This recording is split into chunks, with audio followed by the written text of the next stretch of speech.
जय श्री कृष्णा दोस्तों, बीएसरा फैमिली में आपका स्वागत है। दोस्तों, सावन का पहला सोमवार बहुत ही दुर्लभ योग बनने जा रहा है। इस दिन सूर्य, मंगल, बुध और गुरु की युति से पंचग्रही योग बना हुआ है।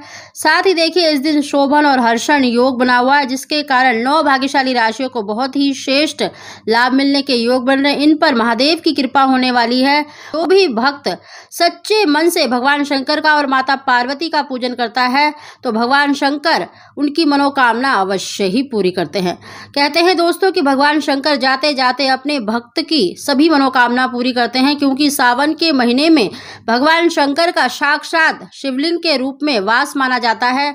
दोस्तों, सावन के प्रत्येक दिन का महत्व बताया जाता है, लेकिन सावन सोमवार का सबसे अधिक महत्व बताया जाता है और भगवान शंकर बहुत ही शीघ्र इस दिन प्रसन्न होते हैं। जो भी भक्त जिस भी मनोकामना के लिए भगवान शंकर का पूजन करता है तो उसकी मनोकामना अवश्य ही पूरी होती है।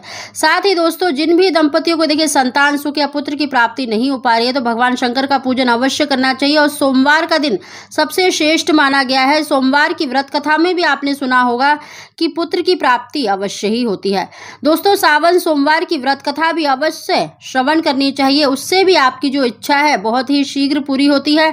साथ ही दोस्तों, इस दिन किया जाने वाला एक ऐसा उपाय बता रहे जिसके करने से निश्चित ही आपको लाभ मिलेगा। दोस्तों, जिन भी दंपतियों को देखें इस दिन संतान की प्राप्ति नहीं हो पा रही है तो इस दिन भगवान शंकर का विधि विधान से पूजन करें, अभिषेक करें, उनकी प्रिय वस्तु अवश्य ही अर्पित करें। और साथ ही जो बेल पत्र हैं आप 7, 11 की संख्या में ओम नमः शिवाय लिखकर भगवान शंकर यानी शिवलिंग पर उल्टी साइड से, चिकनी साइड से अवश्य ही अर्पित करें। साथ ही दोस्तों, इस दिन 1 मुट्ठी अक्षत यानी चावल आपको अवश्य ही चढ़ाना है और आपको 1 मुट्ठी गेहूं अवश्य चढ़ाने हैं अगर आपको संतान की पुत्र की इच्छा है। दोस्तों, चावल अर्पित करने से धन धान्य की प्राप्ति होती है और साथ ही अगर आप गेहूं अर्पित करते हैं तो इससे आपके वंश में वृद्धि होती है। भगवान शंकर और माता पार्वती को भोग भी अवश्य लगाएं आप, मतलब केले का, चूरमे का, खीर का भोग लगा सकते हैं। साथ ही दोस्तों, पूजा करने के बाद आपको देखिए शिवलिंग से 5 बेल पत्र अवश्य ही उठा लेने हैं।